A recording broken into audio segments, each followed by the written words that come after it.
Alright guys, may nagtanong sa akin sa gym, si Ziv. Napakaganda nung tanong niya and I think maraming matututo dahil dito. Pakinggan natin. Ano yung mas effective for muscle growth? Yung low intensity high reps ba? Or high intensity low reps? Yung ganda question. Pero kahit anong rep range, pwede tayo mag-build ng muscle. Basta taken to failure yung sets natin.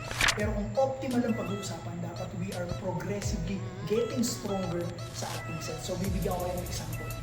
Dapat, for example, 100 pounds yung binibench nyo, sana na-hit nyo ng 6 to 8 reps ngayon and then eventually may hit nyo siya for 8 to 10 reps. Okay, pause muna natin. Nakalimutan ko dito i-discuss yung sobrang gaan talaga ng binubuhat and yung rep nila ay nasa 80 or maybe 100 reps na yung ginagawa nila. Kung taken to failure yung set nila, yes, magbibuild pa rin sila ng muscle, pero dito na pumapasok yung practical reasons and yung time spent in the gym. At dahil dito, I generally stick with pa rin sa 6 to 12 rep range.